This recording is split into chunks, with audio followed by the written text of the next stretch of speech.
Let's continue on with our service. We're going to go on to number 26, Come Thou Fount. Let's go ahead and we'll stand as we sing one last time. Welcome those who've joined us online.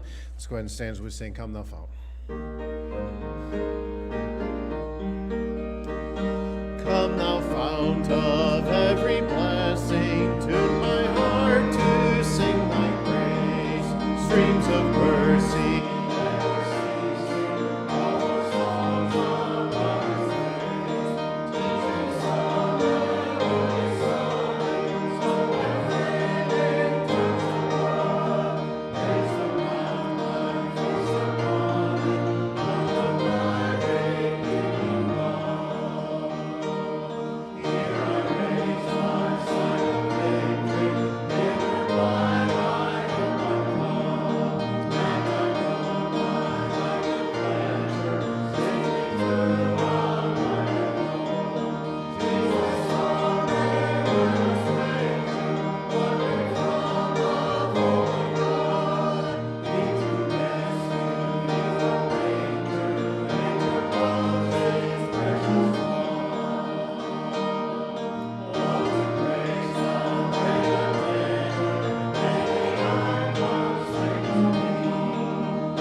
I'd like you to turn tonight to the book of Psalms, chapter number 6. Psalm number 6, I entitled this message, Facing Crisis. Kind of interesting how it's been said that individuals will reach a point in their life when they will seemingly go wild in their spending. We justify that by the phrase, a midlife crisis. And all of a sudden someone bought a vehicle they cannot afford because they realize all of a sudden they are confronted with the reality that they are perhaps beyond halfway as far as what they anticipate their life to be. When we look at life, we discover in many ways that we are faced with all sorts of crises, each of which are to varying degrees. These are times that will often catch us off guard. They are certainly things that we did not anticipate. Had we anticipated them, they would not be a crisis. But whatever it was, when we entered that day and we were pressing on with business as usual, all of a sudden we were confronted with something that we did not anticipate. We often describe those things as a crisis, and the key is how do we choose to respond, and how would God have us respond to that? Psalm 6 has widely been regarded as by many as one of 7 what is termed as penitential psalms. In other words, psalms in which the psalmist expresses a confession of sin. It's been a traditional designation for this psalm for a long time, but the problem that I have with that is there's no specific mention of a sin, and there's not even a request for forgiveness. The conclusion seems to be based on the implications of verse number 1, in which the psalmist expressed his sense that God was angry with him. It may be that it is a penitential psalm, but I think it may be better regarded as a lament in which the psalmist cries out to God in the midst of a crisis.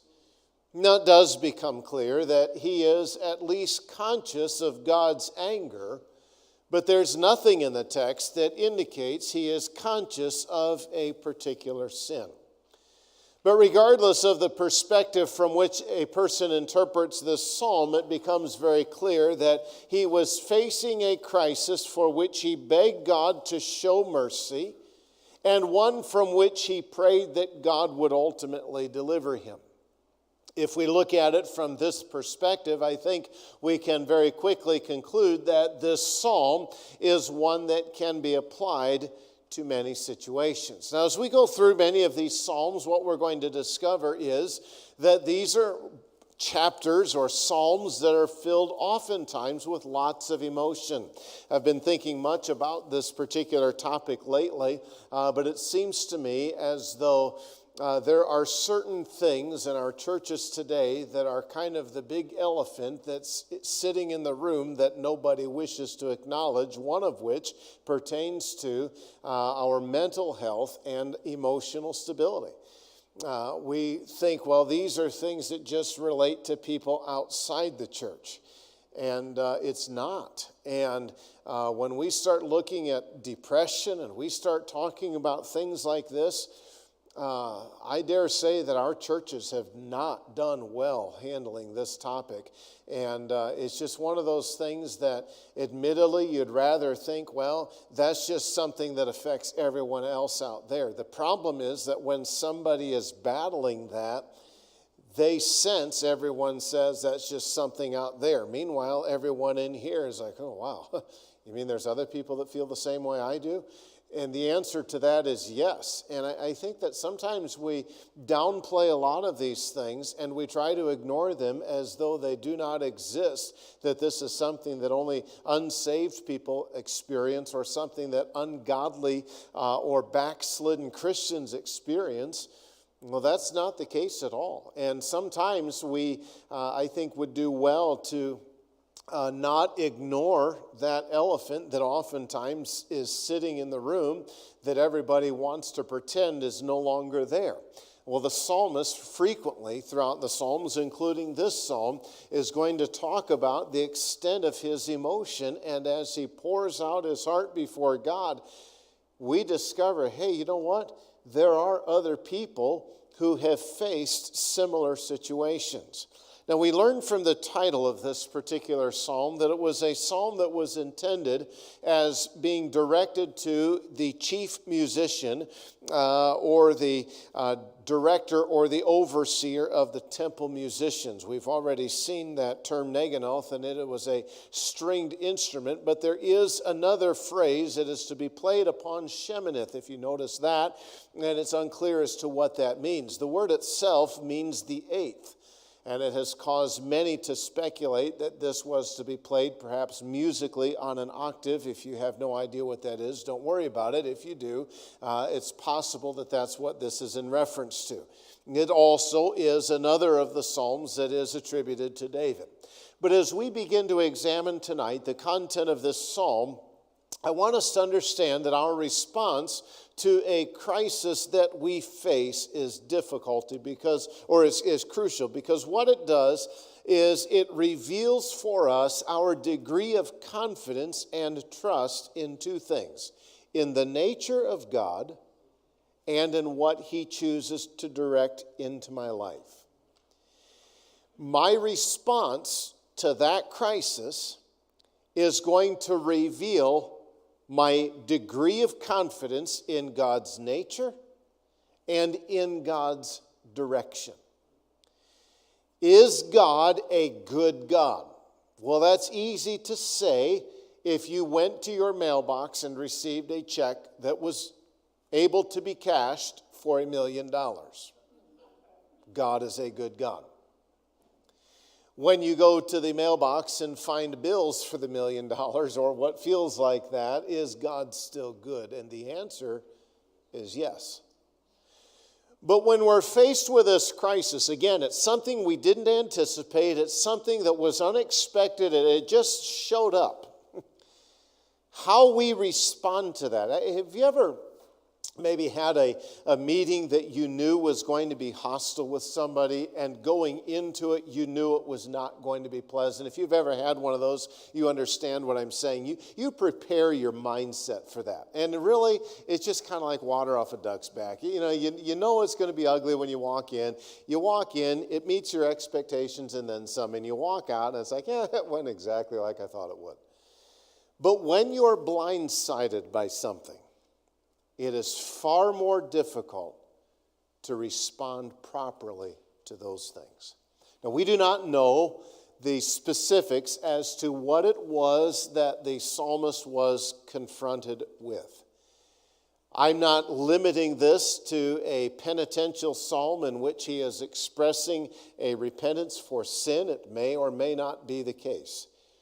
But I will say this, and I've got this on our handout. During times of crisis, we must passionately pursue God and remain confident in His nature, direction, and provision. Let's read through this psalm. It's a short one, only 10 verses. Notice Psalm chapter 6. O Lord, rebuke me not in thine anger, neither chasten me in thy hot displeasure. Have mercy upon me, O Lord, for I am weak. O Lord, heal me, for my bones are vexed. My soul is also sore vexed. But thou, O Lord, how long? Return, O Lord, deliver my soul. O save me for thy mercy's sake. For in death there's no remembrance of thee. In the grave who shall give thee thanks? I am weary with my groaning. All the night make I my bed to swim. I water my couch with my tears. Mine eye is consumed because of grief. It waxeth old because of mine enemies. Depart from me, all ye workers of iniquity, for the Lord hath heard the voice of my weeping. The Lord hath heard my supplication. The Lord will receive my prayer. Let all mine enemies be ashamed and sore vexed. Let them return and be ashamed suddenly. I want to identify 3 areas that I think are crucial when it comes to facing this crisis. How do we respond? Number 1, we need to seek to obtain divine favor. We find this in the first 3 verses where the psalmist says, okay, Lord, I want to be sure that I am in a right relationship with you. And in essence, this initial prayer that is expressed in these 3 verses is a prayer for the psalmist to once again be the recipient of God's divine favor. Here's what I want you to understand. Any time that a crisis all of a sudden comes into your life, and this is going to come up here in just a little bit as well, there needs to be the sense of, Lord, what is it that you are trying to teach me in this, and am I in a right relationship with you right now? And if the answer to that is no, then it may be that God is using this situation to try to redirect you back to a right relationship with God. But if I am going to face a crisis with an attitude and a mindset that is going to be honoring to the Lord, then I have to be sure that I have God's favor, that I have to be sure that I am truly in a right relationship with Him. How do I do this? Number 1, it's important that we establish a divine orientation. I have on this the first part of verse number 1, and it truly is the first part. O Lord. The Hebrew is quite unique because it is one word, and the entire psalm just begins with this, Lord. Now, it's easy for us to pass over that, but I want to challenge you because in times of crisis, we cannot minimize the necessity of prayer. In fact, it is really only when we are truly praying that we're able to face these kinds of situations and be victorious, because it is only then that we are able to truly rely upon God's divine strength. I believe for us, prayer is a foundational reality that we cannot ignore. It is, as one preacher phrased it to me one year, it is an emergency that nothing should hinder. And when we begin to view prayer from this perspective, it begins to change things. What do I mean by establishing a divine orientation? Okay, we talk about, and if you've ever printed something, you have an orientation of the paper. You can print the paper long ways or you can print the paper tall ways. Okay, that's a terrible explanation, but it will work for some. For others, you're thinking portrait and landscape. That means you've actually hit the print button. If you've never hit the print button, you have no idea what portrait and landscape means. My point is that determines the orientation for things. The entire psalm is put into the right orientation, the right perspective, the right way of looking at it with one word: Lord. That's what prayer does. So when I recognize the importance of prayer and when I seek to establish a divine orientation, then all of a sudden something enters into my life. Okay, God, why did you allow this, or why did you cause this? God, what are you trying to teach me? God, what is my attitude towards what you have directed or allowed into my life? And it immediately orients you in the right direction. Oftentimes, I find myself not doing that. I get mad. I get anxious. I get defeated. I can have all sorts of attitudes. And it depends on what it is. Sometimes it's just like, you know what? What's the use? It isn't going to change anyway. That's defeated. Anger, it just spouts off and says whatever comes to mind. Well, that's not good. Anxious says, I'm just filled with worry as to how all this is going to work out. And I got to do. Lord. And it gives us a proper orientation. Listen, if you are not active in your prayer life, this concept of divine favor is really a foreign concept to you. You're missing the most crucial element to facing this crisis. Now, once you've done this, you've established a framework now within which to view all of these things. And that framework is none other than God. It's a pretty good way to start. Not only do we note that it established a divine orientation, but number two, express a genuine petition. I've challenged you and have rejoiced in the reality that prayer is an honest expression of my heart to God. We've entitled this entire series, Exposed, Honest Before God. And until we reach the point in our own lives when we are able to truly be honest before Him, we're going to struggle with Him. We're going to struggle with what it is that He has allowed into our lives. But how comforting and encouraging it is for me to be able to go to the Lord and say, Lord, I don't understand what you're doing. Lord, I'm struggling right now. Not as though He doesn't already know this, but as you acknowledging this, and it puts it into the proper orientation, and now I'm able to make a genuine petition. Now, the content of these next several verses, you'll find some negative appeals that are going to be balanced by two positive appeals. So what do we learn then about this petition? Well, here it's really difficult. Number one, it may be negative. Lord, don't do this. And that's what he begins with. Notice what he says, verse 1. O Lord, rebuke me not in thine anger, neither chasten me in thy hot displeasure. Now it's interesting, in the Hebrew, the phrase in thine anger and in thy hot displeasure are put first. So it would be, O Lord, in thine anger, rebuke me not. In thy hot displeasure, chasten me not. It seems as though by putting the emphasis here that the psalmist is in his own mind not suffering justly. In is a challenging word for us to define. It seems so simple, probably to the English mind, but it could mean a couple of things. It could be because of your anger. That would indicate perhaps sin.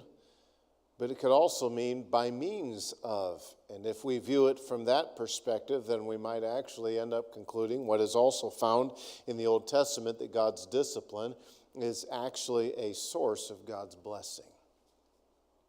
In your anger, it's a word that is difficult to define, but it means a burning of the face.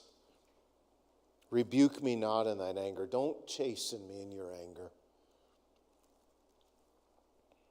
Neither chasten me in thy hot displeasure. Here the word is discipline, but the connotation with this is more the instruction than the punishment.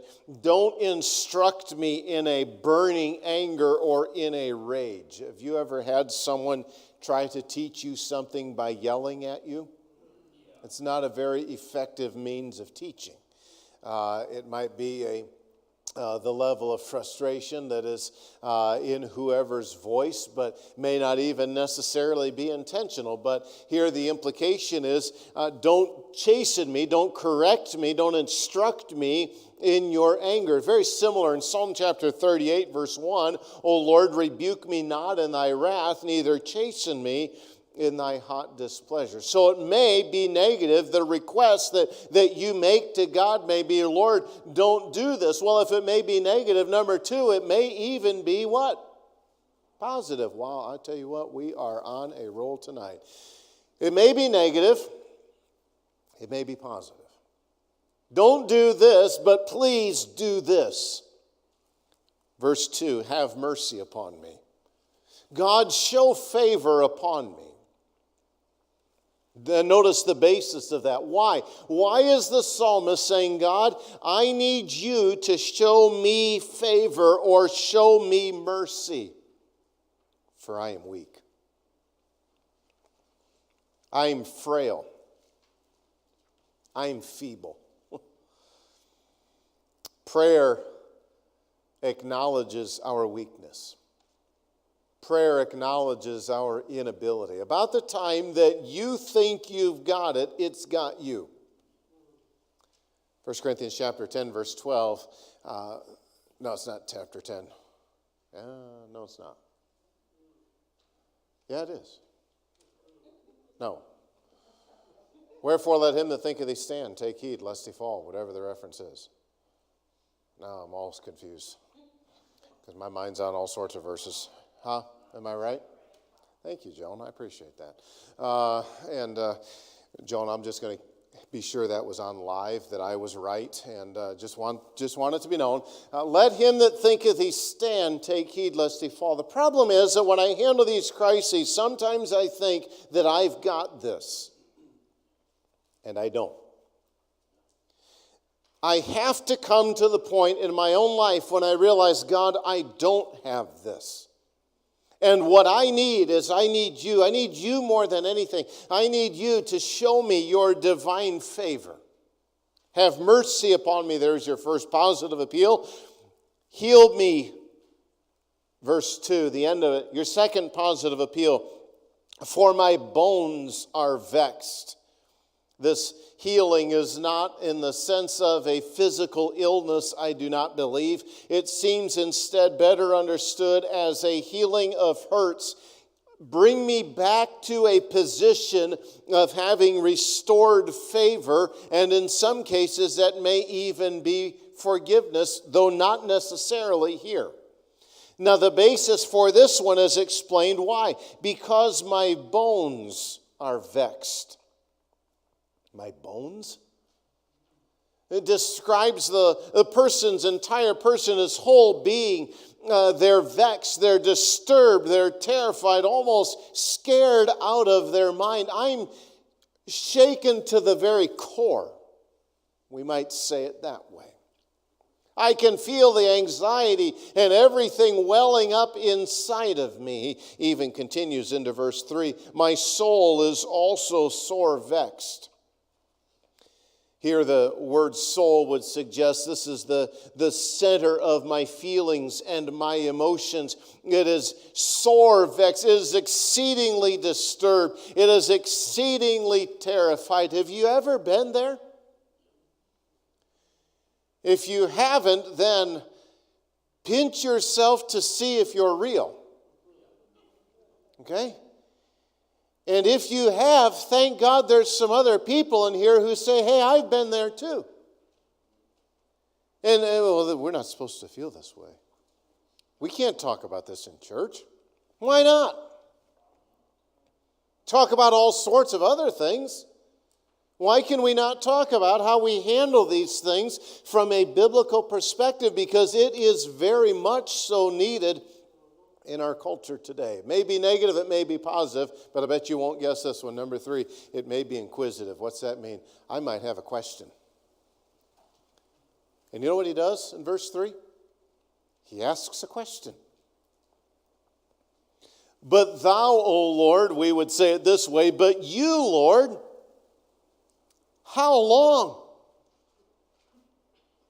Until when, literally, in the Hebrew? Until what point? How long is this going to go on? I know at some point in our lives we've all been there. How long?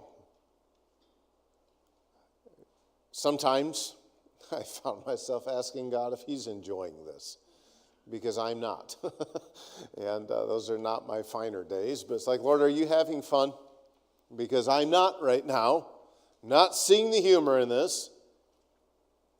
But aren't you thankful that when you have questions, you can even pray those questions to God? This is making prayer real. This is taking and not bringing God to our level in an improper sense. This is me entering the presence of God with where I am. And Lord, I don't understand what's going on. Please don't do this. Please do this. But Lord, what's going on? How long is this going to go on? Or why? And these are questions that are there.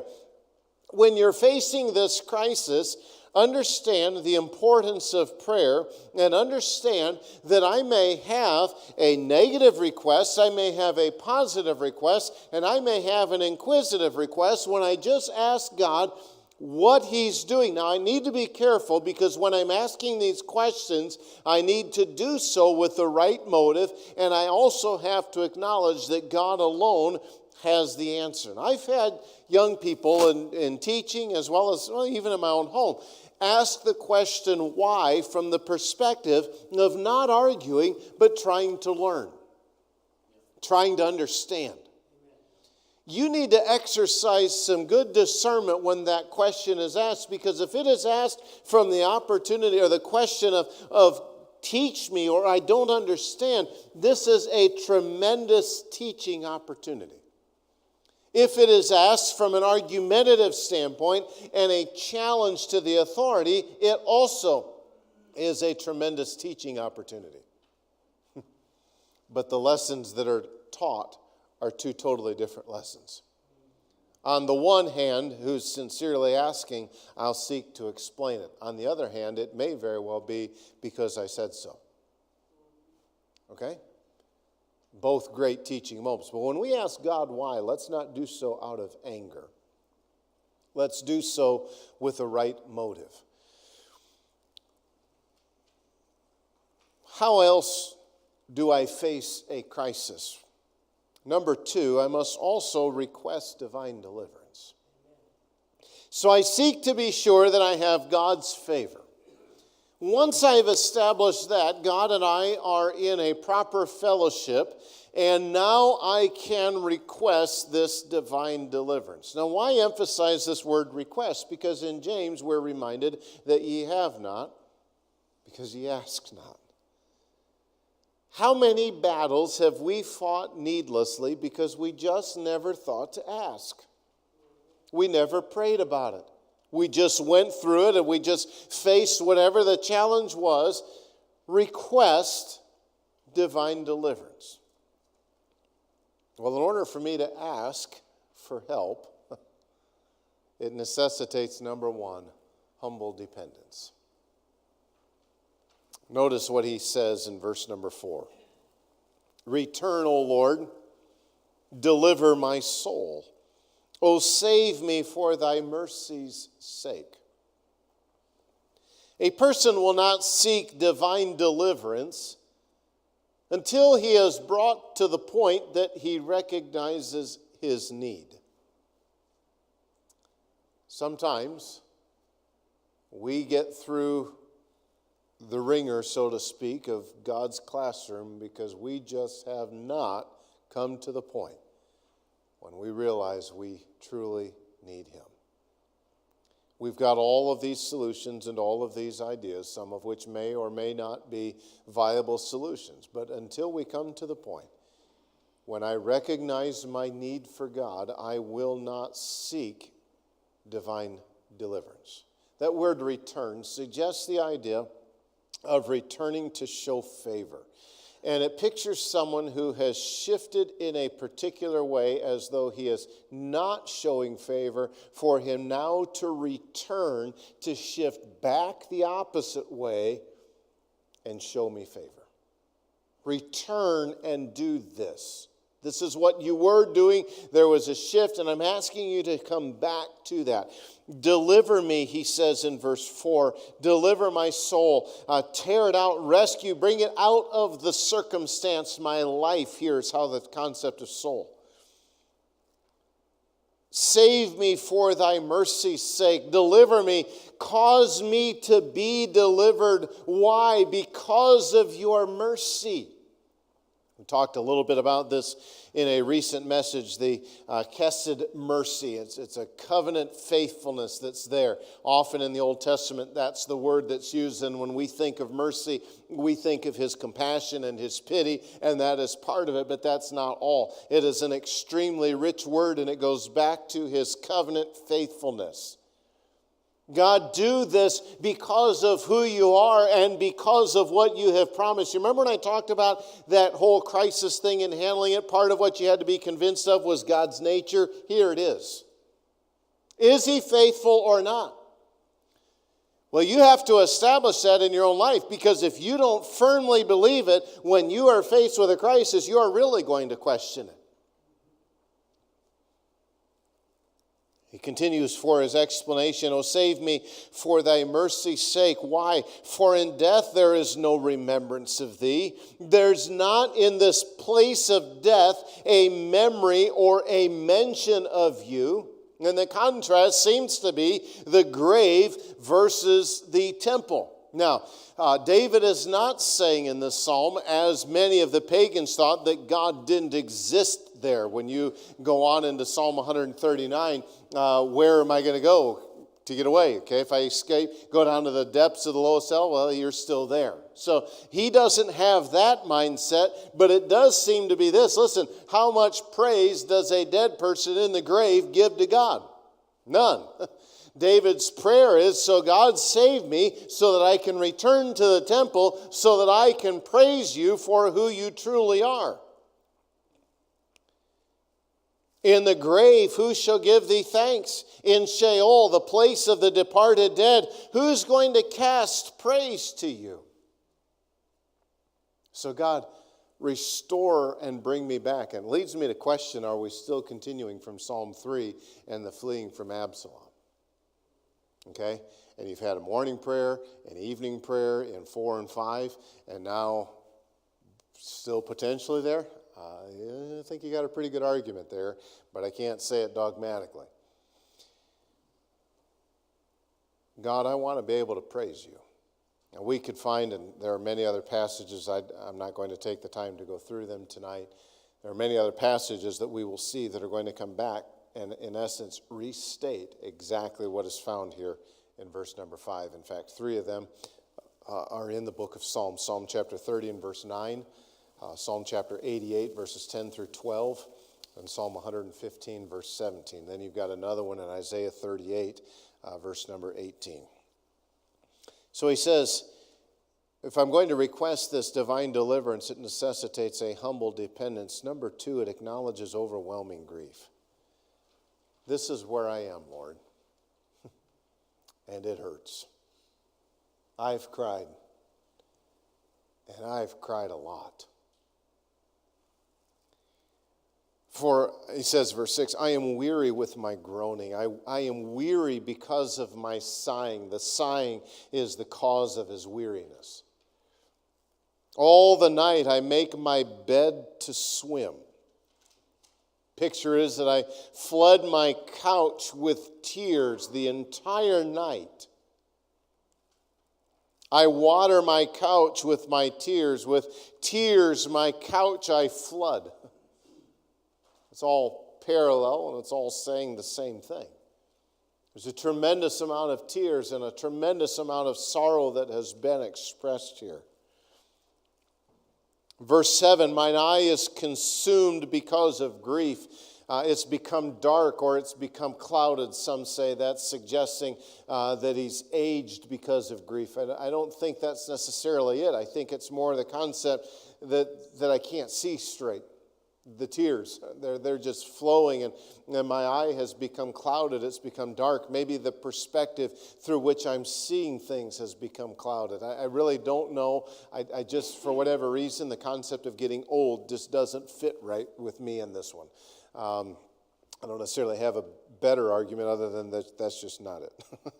Why? Because I just don't think it is. There's that feeling that I have when I read that. It waxeth old because of all mine enemies. It is from this grief, because of my grief, that it is waxing old, that it is growing old. And who are these enemies? These are personal adversaries of his. It hurts.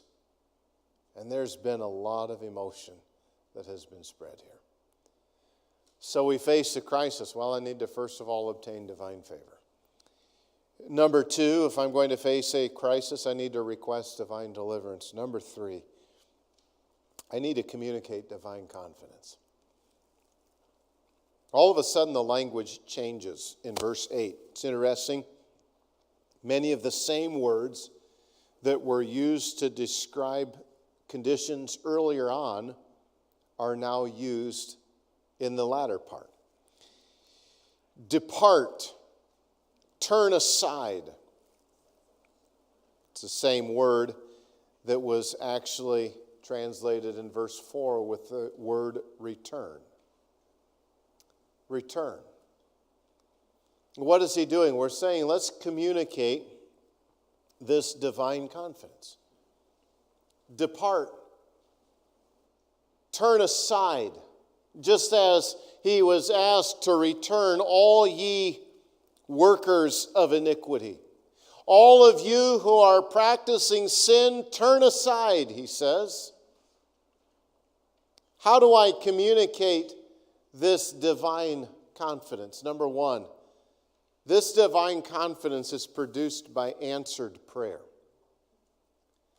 I don't have this because I somehow managed to get it.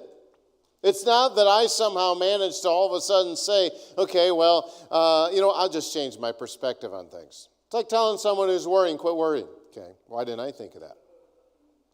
Someone who's going through a hard time and has a bad attitude, well, just smile. Okay, wow, why didn't I think of that? No duh, Captain Obvious is what I'm saying. I realize that. It's you don't just all of a sudden come to this magical conclusion, but when I see God answer prayer, all of a sudden, I start to sense things differently.